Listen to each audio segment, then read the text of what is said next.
नेहमी प्रसन्न जीवन तुम्ही आणि जगावं आणि यालाच म्हणतात ख्रिस्ती जीवन. येशू मसीह की बोला, येशू मसीह की. आणि म्हणून आपल्या जीवनामध्ये ज्यावेळेस एक्झाम येतील किंवा परीक्षा आमच्या जीवनामध्ये येतील त्यावेळेस आम्ही हा विचार करा की मी कसा वागतो समोरच्या व्यक्ती बरोबर, समोरच्या पत्नी बरोबर, समोरच्या भावाबरोबर किंवा आमच्या शेजाऱ्यांबरोबर किंवा आमच्या मागच्या पुढच्या लोकांबरोबर आम्ही कसं वागतो हे आम्हाला तपासणं फार गरजेचं आहे. येशू मसीह की. स्वतःला चेक करा. आणि मग याच्यातून तुम्हाला मला काय कळणार आहे की तुम्ही आणि ख्रिस्ती राज्यामध्ये उन्नती पावणारे लोक आहोत. तुमची आणि माझी ख्रिस्ता राज्यात किती वाढ झालेली आहे, किती तुम्ही परिपक्व आहात, किती तुम्ही मजबूत आहात, किती तुम्ही खंबीर आहात, या परीक्षा आल्यानंतर तुम्हाला आणि मला समजून येते. येशू मसीह की. म्हणजे याचा देवाची परीक्षा आहे की आमच्या जीवनात परीक्षा झाली पाहिजे. बायबल परीक्षाबद्दल बोलतो आणि ज्यावेळेस परीक्षा माणसाच्या जीवनात येतात त्या माणसाने ख्रिस्त राज्यात उन्नती करण्यासाठी किंवा ख्रिस्ती राज्यात त्या माणसाची वाढ करण्यासाठी परीक्षा जीवनात, माझ्याही जीवनात आणि तुमच्याही जीवनात परीक्षा येतात त्यावेळेस आनंद करा. सीमा के बाहर परीक्षा ना होगी, यीशु के वचनों से हर बात होगी. सीमा के बाहर परीक्षा न होगी, यीशु के वचनों से हर बात होगी. उस पार यीशु ले जाएगा, उस पार यीशु ले जाएगा. आनंद समझो, आनंद समझो. येशू तुम्हाला त्या संकटात सोडील का? बोला. येशू तुमच्या शेजाऱ्याला सोडील का? जे परमेश्वराच्या अंगणात ती उभे राहतात. तुझ्यावरती परीक्षा आली ना, ती परीक्षा एक दिवस मी पण भोगली. मी त्या परीक्षेतून गेलो तुला आणि मी बघा राजांचा राजा झालो, प्रभूंचा प्रभू झालो आणि देवांचा पण मी देव. आणि तुला जर माझी सेवा कार्य करायची आहे तर तू लक्षात ठेव की तुझ्या जीवनात ज्यावेळेस परीक्षा येतात तुझी मी प्रार्थनेमध्ये वाढ करेन, शास्त्र वाचण्यामध्ये वाढ करेन, गीत गाण्यामध्ये वाढ करेन, उपवास आणि प्रार्थना करण्यामध्ये वाढ करेन, तुला प्रीचिंग करण्यासाठी मी अजून ताकद हिम्मत दे. सगळ्या गोष्टीमध्ये प्रभू तुमची काय करेल? उन्नती करेल, वाढ करेल, वाढ करेल, वाढ करेल, वाढ करेल. मग परीक्षा ज्यावेळेस माणसाच्या जीवनात येतात त्यावेळेस तुम्हाला आणि मला कळतं की मी प्रभूच्या राज्यामध्ये रवलेलो आहे का हलतो.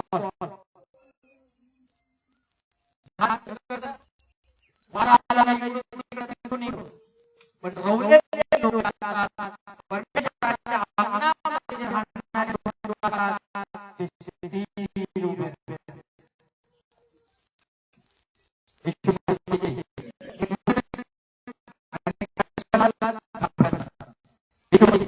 यातून आपण काय माहिती शेवट नीतिसूत्राचा पुस्तक अध्याय क्रमांक 24 वचन क्रमांक 10. तर तुझी शक्ती अल्प होईल. अजून वाचवा.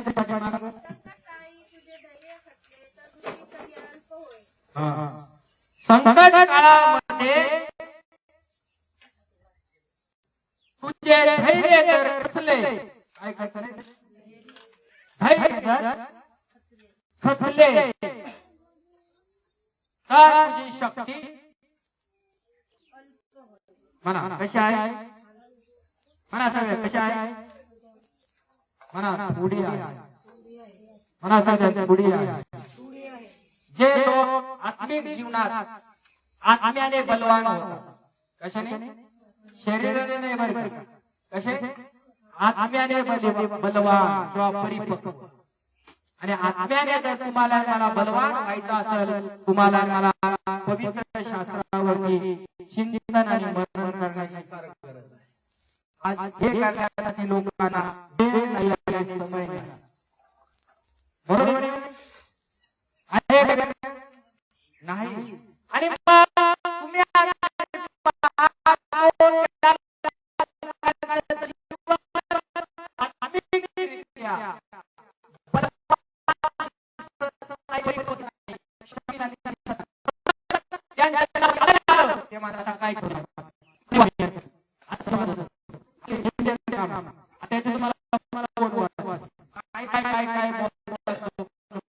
आध्यात्मिक जीवनात परिपक्व असतात, खंबीर असतात. ते कशाला घाबरत नाही. त्यांना माहित आहे की देवाने माझ्या जीवनावरती जबाबदाऱ्या दिलेल्या आहेत. काय दिल्या आहेत? जबाबदाऱ्या दिलेल्या आहेत. घराच्या असतील, कुटुंबाच्या असतील, परिवाराच्या असतील, फॅमिलीच्या असतील, नोकऱ्याच्या असतील, प्रत्येक लोकांवरती जबाबदाऱ्या आहेत. येशू प्रभू की या जबाबदाऱ्या तुम्हाला आणि मला यशस्वी रीतीने पार पाडल्या पाहिजे. आहे का नाही? घराची जबाबदारी ते घर खराब, मुलांचं करिअर बर्बाद, कोणतंही उदाहरण बर्बाद. आणि म्हणून परमेश्वराची इच्छा आहे की तुम्ही जिथं हात घालाल, आत्मिक जीवनात जर तुम्ही शक्तिमान असेल, प्रभू रिलेशन असेल, तर तुमचं जीवन बलवान होत आहे. पण जे लोक देवाला शरण येत नाही, ख्रिस्ताला शरण नाही, ख्रिस्ताच्या अंगणात येत नाही, त्या लोकांच्या जीवनात तुम्हाला आणि मला आशीर्वाद कधीच बघायला मिळणार नाही. म्हणजे काय? आत्मिक जीवनात ते कधी आशीर्वाद दिसणार, बलवान दिसणार, परिपक्व दिसणार. आणि जे लोक देवाच्या पायावर नाही, ते पाप करीत असतात. येशू प्रभू काय करतात? तो व्यक्ती पाप करत राहील आणि पाप करत असताना ती पाप रूपी जीवन तिथून पुढे जगत राहील. जर देवाची त्या व्यक्तीने निवड केली नसेल तर. म्हणून आज सुवर्ण संधी तुमच्या माझ्या जीवनाला आहे की तुम्ही आणि काय करणं महत्वाचं आहे. या पापी जीवनाला बदलण्यासाठी मला माझ्या शक्तीवरती अवलंबून राहायचं नाही, तर मला प्रभूच्या शक्तीवर अवलंबून राहायचं आहे. माझ्या शक्तीवर मी जीवन जगत राहिलो, मला माहिती मी खचणार आहे, मी निराश होणार आहे, मी दुःखी होणार आहे, मला बळ मिळणार नाही, मला ताकद मिळणार नाही, मला हिंमत मिळणार नाही. संकट आले का माझे हात पाय गळून जातील आणि मी डोक्याला हात लावून बसेल आणि मी म्हणा आता काही खरं नाही, माझं सगळं संपलं. माझी शक्ती माझे काम नाही करणार का? मी माझ्या शक्तीवर जीवन जगतो. नको शंभर या ठिकाणी काय म्हणत आहे? तू खचला आहे का? तू स्वतःच्या जीवावरती जीवन जगत आहे, स्वतःच्या बुद्धीने जगत आहे, कदाचित पैशाने जगत आहे, तू स्वतःच्या ताकदीवर जगत आहे. तू किती तू खशील, हालेलुया, तू गळून तू पेकायची, तुझी शक्ती हे करता करता करता संपून जाईल. तुझी शक्ती थोडी आहे, तुझी शक्ती थोडी आहे. तू तुझ्या शक्तीवर जीवन जगू नकोस. येशू मसीह की, येशू मसीह की. आणि मग देवाच्या वचनामध्ये लिहिलेलं आहे की अहरोनला पुन्हा देव परमेश्वर काय म्हणणार आहे की या 12 काठ्या काय आहे? 12 काठ्या ज्या आहेत, ज्या 12 काठ्याला बायबल सांगते अंकुर आले. काय आले? किंवा नवीन पालवी आली किंवा पदार आले असं लिहिलेलं आहे. आणि मग देवाच्या वचनात आम्ही पाहिलं की परमेश्वर देवानं अहरोनाची निवड केली. असं तुम्हाला मला समजून येतं की अहरोनाला देवानं सामर्थ्य दिलं, अहरोनाला परमेश्वर त्रास दिला आणि म्हणून माझं नाव तुम्हाला आणि मला बायबलमध्ये आढळलं. येशू मसीह त्याच्या मुलाचं नाव तुम्हाला आणि मला बायबलमध्ये आढळतं. पण बाकीच्या 11 काठ्या ज्या आहेत तुम्ही आधी पाहतो निवडच्या पुस्तकामध्ये त्या 11 काठ्याला एक पालखी पण नाही आली, बदाम पण नाही आले आणि अंकुर पण नाही आले बघा. आणि मग ह्या 11 काठ्या आहेत बायबल सांगतात त्या सुकून गेल्या, एकदम वाळून गेल्या. 11 वंशज 11 कुळ वाळून गेले आहेत. आणि वाळून गेले आहेत ती काठी काय आहे? एकदम वाळलेल्या काठीचा उपयोग कशासाठी करतात सांगा मला, कशासाठी करतात? अरे सगळे बोला ना. वाळलेल्या काठीचा उपयोग आणि अनेक जीवन काय आहे ज्यांचा जीवनाच्या ज्यांचा विश्वास ख्रिस्तावरती नाही, जे ख्रिस्ताच्या अंगणामध्ये नाही, ख्रिस्ताच्या उपस्थितीमध्ये नाही, त्यांचं आध्यात्मिक जीवन पूर्ण मेलेलं आहे. बाहेरून तुम्हाला एकदम टवटवीत दिसतील, त्यांच्याकडे सगळं दिसत, पण त्यांचं आत्मिक जीवन पहा एकदम सुकून गेलेलं असतं. कधी त्यांच्या चेहऱ्यावर हृदयामध्ये तुम्हाला मला उल्हास आणि आनंद तुम्हाला मला कधी दिसत नाही.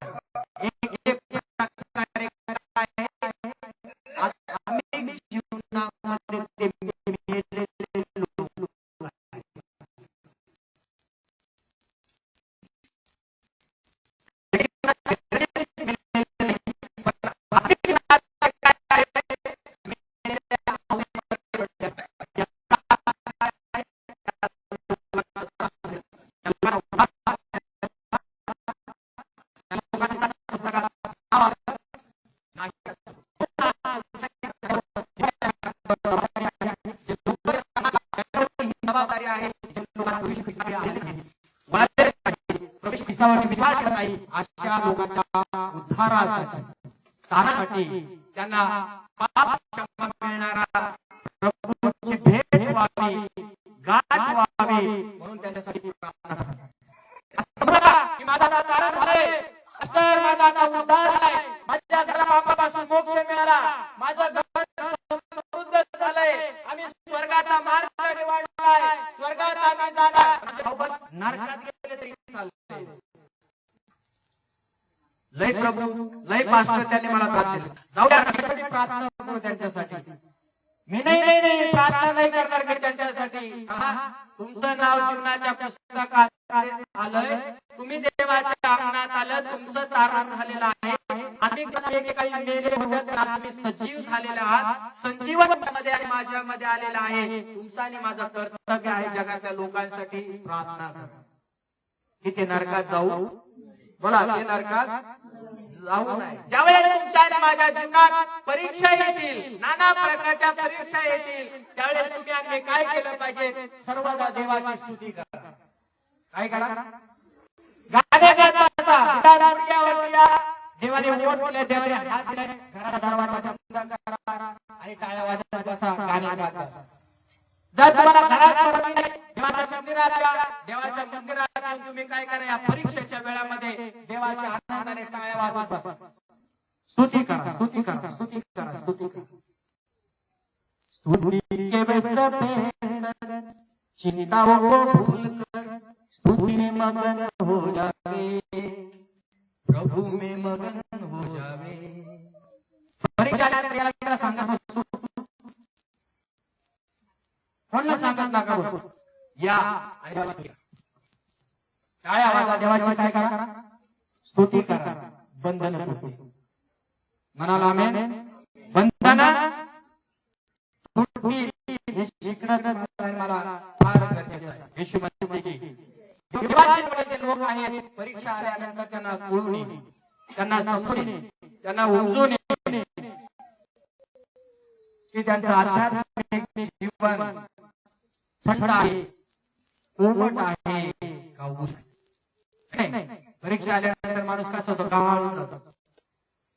नाही प्रार्थना करण्याची इच्छा नाही, परिस्थिती बेकार आली, काय सांगू तुला, लय अवघड आहे, आता काय खरं नाही. लोक असे म्हणतात. पण बायबलच्या वचनात ज्यावेळेस परीक्षा येतात तुम्ही चेक करा तुमचं आध्यात्मिक जीवन कोमट झालेलं आहे, थंड झालेलं आहे. आणि जे लोक थंड होतील, लक्षात ठेवा, आध्यात्मिक जीवनात जे लोक थंड होतील, जे लोक कोमट होतील, त्या लोकांमध्ये तुम्ही संजीवन आलेलं पाहत नाही. काय पाहत नाही? काय पाहत नाही? तर आज तुम्ही आधी ही प्रार्थना करा, देवाने माझी निवड केली आहे, मी जर देवाच्या घरात आहे, मी जर देवाच्या कुटुंबात आहे, मी जर देवाच्या परिवारामध्ये आहे, तर समृद्ध जीवन रोज कबूल करा, मी प्रवेश